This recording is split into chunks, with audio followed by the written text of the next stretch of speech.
What's up? This is Tom Froming from TwinsDaily.com. Today I just wanted to talk real quick about Logan Morrison. Obviously off to a real bad start with the Minnesota Twins. Through today he's got a 643 OPS. That's a 78 OPS plus. He's one of the 10 worst players in the AL basically right now. Qualified hitters.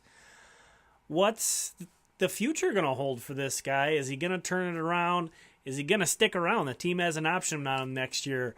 Let's go into some numbers.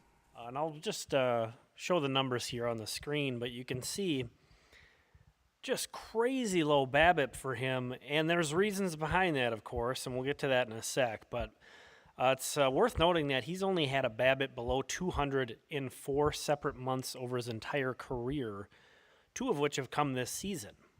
Although, you know, I'm counting June right now. Really crazy.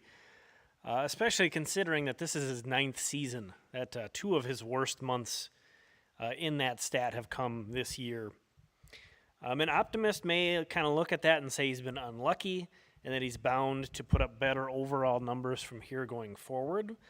I would agree with that in general, but to what extent are we talking? How much better? We're going to talk a little bit about xwOBA, expected weighted on-base average. That's formulated by using exit velocity and launch angle. Morrison has a 353 xwOBA, which puts him right above Eddie Rosario. He's got a higher xwOBA than Eddie Rosario, who's at 351. So it's just crazy. But a big reason why a lot of these hard-hit balls aren't going for hits is because, well, number one, the shift. That's the biggest thing.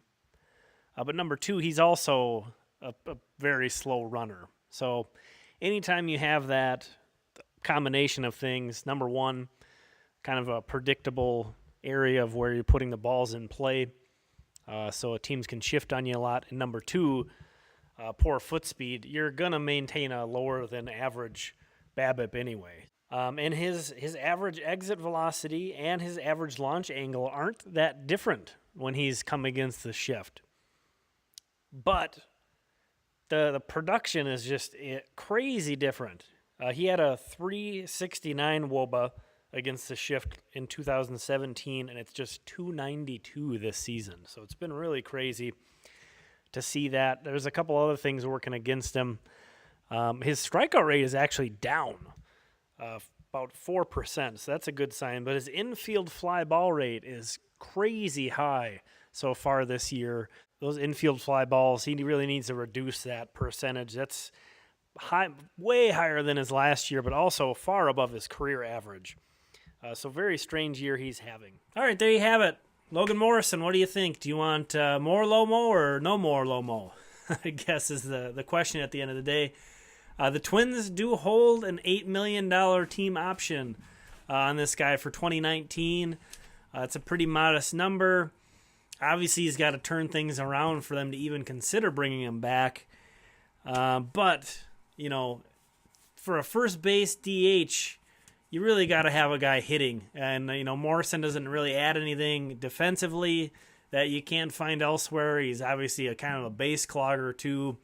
You know, let me know what you think.